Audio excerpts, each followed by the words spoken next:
Okay. How many of you set goals? How many of you like to hold on, actually keep your goals and reach them? I mean, it's kind of like work January. January rolls around and everyone has a New Year's resolution, right? Yes? No? Hello? Okay, yeah, we have this New Year's resolution that we're going to go to the gym every single day, and we're going to watch everything we eat, right? And then what happens? Life happens, right? So the reason why I chose goal setting is because I want to teach you how to set goals, set and achieve goals. I have an incredible mentor in my life who is actually one of the largest franchise owners in the world. He sold his business, and incredibly brilliant man, very humble, great big heart. He taught me how to set goals and how to achieve them. So that's what I want to relay to you, okay? So let's look at this first quote. If you reach for the stars, you may not quite get one, but you won't come up with a handful of mud either. Leo Burnett. Okay, so why did goal setting work? Number one, it provides direction. 2, motivation. 3, discipline.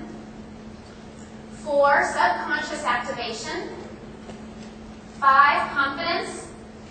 And 6, the ability to overcome adversity. Everyone got that? Nope.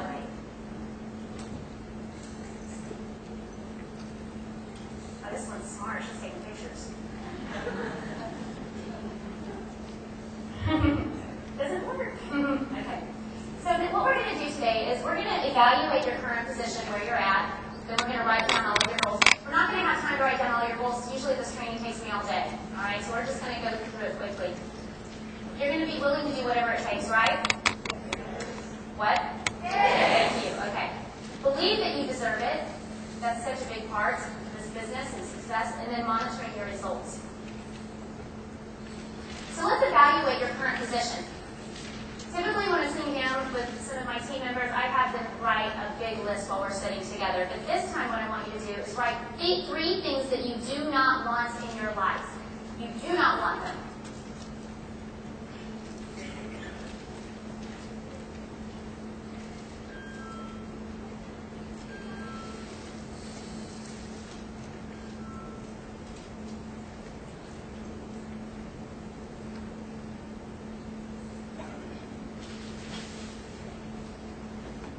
Writing down, you don't want your husband to leave his underwear on the floor anymore is not okay. Get deep.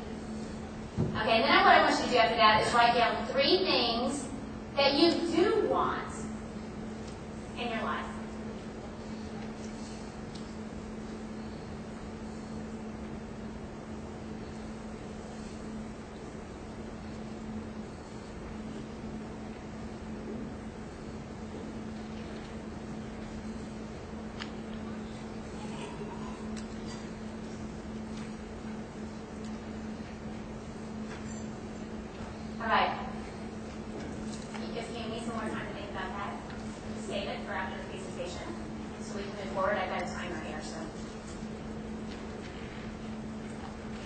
Evaluate the different areas of our life, different goals that we have.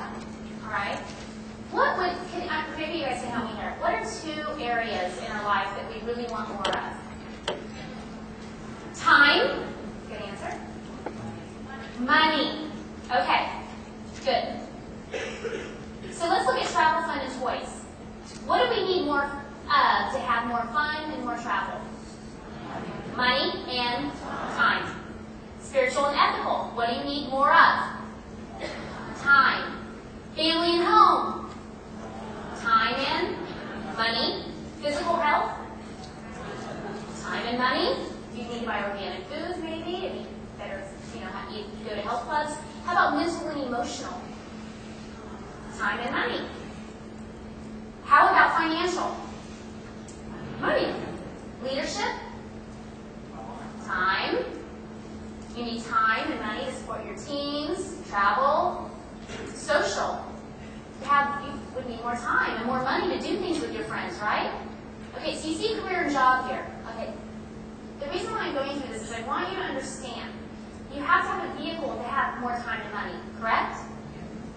So I'm not going to hit on all of these other areas right now. I'm just going to hit on one area, and that's going to be career and job. If you treat Arbonne like a hobby, you're going to get paid hobby money. If you treat this like a career, you have the ability to make some gangsta money. Gangsta. Thank you. Marie got that one. Appreciate that. I want to tell you a little bit about, I had to have a paradigm shift because coming from nothing and moving up in Arbonne and acquiring significant wealth at the time, bless you, I remember just thinking, I don't know if I want to make even more, because if I make more, doesn't that mean I have to be away from my family more? How many of you have ever felt that way? That if I am more successful, then that's going to take away from what I really, really want, which is more time with my family. My little angels, my Dylan Nash and Cruz are the most precious thing in my entire life. Okay? And so I have this paradigm shift because my mentor has one son. And I admire my mentor because he's one of the most incredible men I've ever met, besides my husband and my boys. So humble and such a giver. And his son is the same way, and they're so close. And his dad was so busy growing up. But I remembered asking Rusty, his son, well, how did you get so close to your dad? What did he do? And this is the response he sent back to me. I think 3 things play a role in my relationship with my dad. Time, honesty, and his ability to walk the walk. My dad was traveling and working long hours when I was growing up. However, when I think about those times, I remember him being around and available quite a bit. He planned ahead so that he very rarely ever missed a baseball game, and I played in a lot of them. Also, he always made time for me, whether he was working at the office or from home. If I had a question, he would put down what he was doing and give me his full attention for that moment. That advice is powerful, isn't it? His work was important, and I always knew that I was top priority in his life. He also taught the value of honesty early on. We could talk about anything in the world, and he would give me his honest assessment. He let me know that if I was embarrassed about something or if I'd done something bad, that everything was going to be okay. He would love me no matter what I did or said. That created an ease between us that allowed me to be me. We now talk about what I imagine most father-sons don't talk about. We're both invigorated in our openness and feel lucky to have what we do. Thirdly, my dad has a value system that is deeply ingrained in him. When he deals with others, his need for fairness is obvious. In this way, he became my hero at an early age. And it hasn't changed since. I saw how he was different from other fathers and other business people. His actions followed what he truly believed to be true. He was my best man at my wedding because he was the best man I know. I just really had to cry on that one, and every time I read it, it gets me pretty emotional because, you know, we have lots of moms and dads in here, and I know that that's something to struggle with. And I bring this up because I want you to know that I had more time with my family than I ever had before. Even though I was with them, I wasn't really with them because I was thinking about all the things that I haven't done in my life. Right? It's amazing. When you make more money, it's amazing how much time you free up to think about doing good things and not thinking about all the things that aren't working in your life.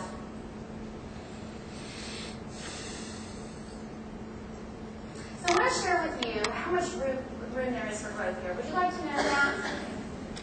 In America right now, this population of 305 million people. We have 2,035 vice presidents in the USA with only 1.5 million consultants. Only about a third of them are actively involved in their business. The others are consumers of the products. I will tell you that we have, I think it was 100 million, it's either between 50 million and 100 million Latinos in America, and we only have 2 GPs there in the Latino market. That's huge to me. Huge. So we have massive growth to go there as well.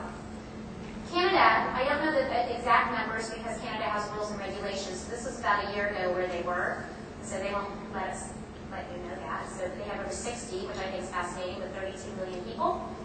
And how many are there in Australia? 2. And 1 in the United Kingdom, population 58 million. So do you want to be one of the next VPs? Yes. What? Yes. You have so much potential to be at the top of this company. It's unbelievable. What I wanted to do is I wanted to share with you a little bit about what my first 4 years in Arbonne looked like. Okay?